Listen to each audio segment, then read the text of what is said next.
Hi, everyone. Time to talk about the birth of John, Zechariah, and Elizabeth, the parents.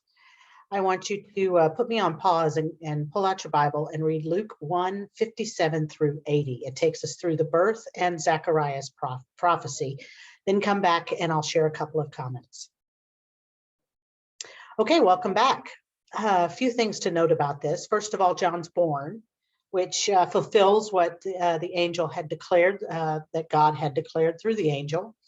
And they are taking John to the temple to be circumcised on the 8th day. That reference originates in Genesis 17, verse 12, in this covenant that God has with Abram.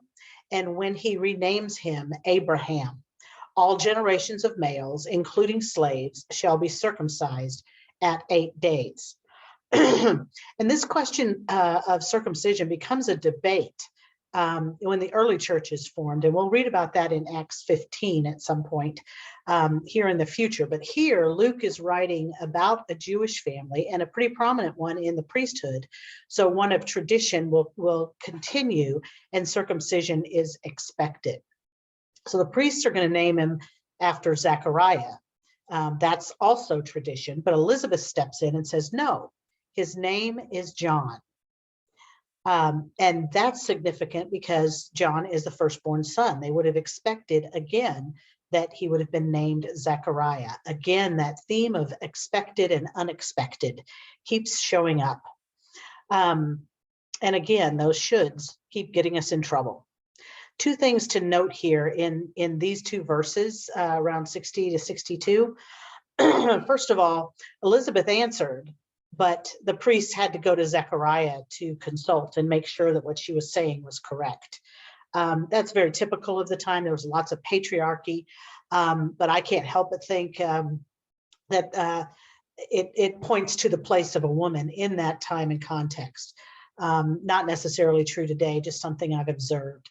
But also note in verse 62, they began motioning to Zechariah to find out what name he wanted to give the baby. Motioning to Zechariah. Now remember, Zechariah was rendered mute, that he was not going to be able to speak until certain things happened. But now he's deaf too, that they have to motion to him and ask what's going on. Sometimes we do that. Have you ever been with someone who has a sight problem and start speaking to them louder because you think they're also deaf?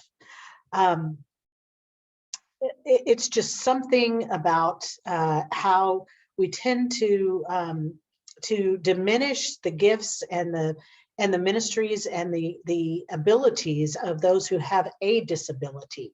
The priests do it, we do it, and it's wrong. I mean, just because someone has lost their voice does not necessarily mean they've lost every gift that God has given them.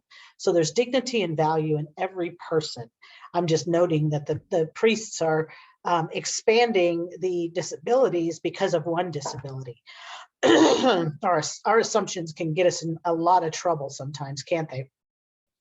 So Zechariah stands by Elizabeth and writes on this tablet that his name is John. And I have to say that I think that this shows us a sign of hope in God's promise coming from Zechariah. And why do I say that? Because if you look back to verse 20, the angel didn't say he'd be mute until the baby was born, but when things occur.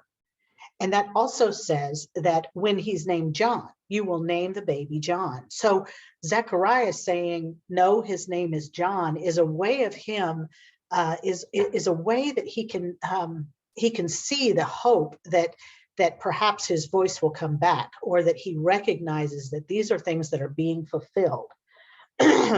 And it's not until after he acknowledges that his name will be John, that he gets his voice back. And what does he do when that happens? He proclaims this new prophecy called the Benedictus. It's a response to the question that the people are asking, what will this child become? Because there's certainly something very divine happening. An angel talked, Zechariah lost his voice. They named him something different that was not expected.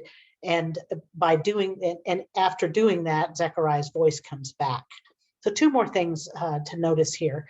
And he acknowledges that the promises and fulfillment of those promises from older times have happened. So he references back to Abraham, that God made this covenant and we continue to honor that covenant today.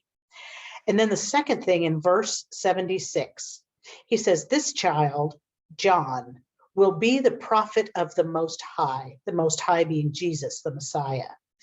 He says that John will prepare the Messiah's ways, announcing forgiveness of sins.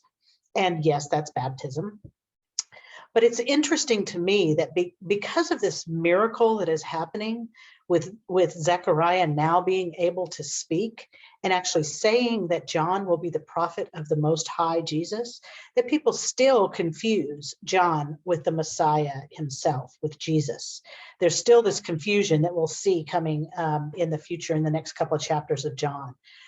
Zechariah says that John has this very special role that's spelled out in 77 to 79.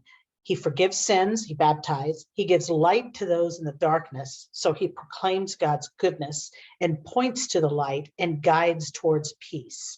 All of that we will see in some of his declarations about pointing the way and preparing the way of the Lord. So Zacharias Benedictus is significant because he demonstrates this distinction that I've shared. I think it's from a book called Lead Like Jesus, that I embrace. I don't just believe in God, I believe God. Zechariah believed God, believed God's promises, continued to be faithful, and his voice came back, and now he proclaims who he knows that in the future John will be. So my question to you today is, what is it that you believe God has in plan for you? What is it that you believe about God's promises today, the hope of what will come for all of us?